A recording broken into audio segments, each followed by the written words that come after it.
Oftentimes, I look back to when I started in the trucking industry well over 20 years ago, and the differences in technology and the differences in mindset for myself have changed. And oftentimes, I wish back then I would have known now what I knew back then. When we look at that wish of wanting to learn more and have the technology, we have it here today in trucks similar to this fifth generation Freightliner Cascadia.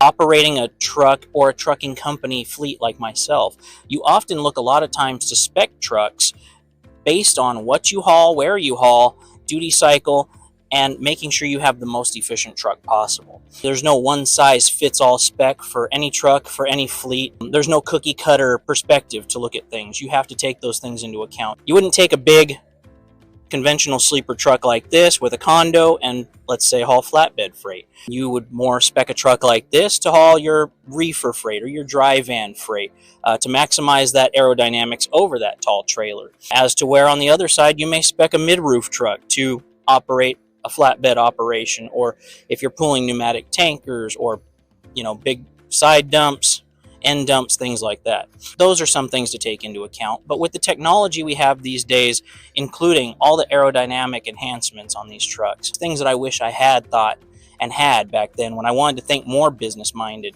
especially when I started my own company and bought my own first truck back in 2010. Things have even come leaps and bounds since then.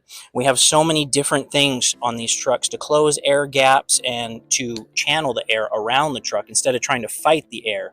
There's no point in trying to pick a battle with the air itself. So let's use it to our advantage, channel it around the truck properly, under the truck and over the truck and trailer properly to help enhance your fuel economy, your efficiency, and in turn your bottom line. Think of things like that: gear ratio, length of haul. Are you regional? Are you over the road? What exactly fits your operation? And think of it from a business-minded perspective, like I wish I would have had done way back when I first started.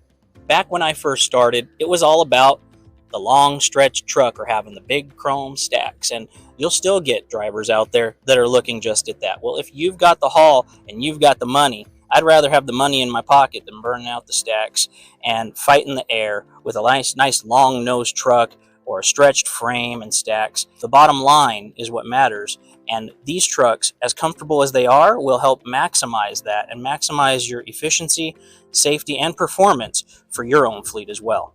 Some things to take into account based on what type of hauls you have and speccing a truck would be things like the engine. Are you going to spec this with a 13-liter motor? Are you going to spec it with a 15-liter motor? What are the advantages and disadvantages of either? Weight savings, power, gear ratios that are attached to that as well. In your rear end, you have the lower gear ratios to take into account to try to maximize your fuel efficiency on the long haul. Or are you doing more mountainous terrain, more regional terrain like that, and a lot of stop and go? These things all come into play when you spec a truck properly for your particular operation.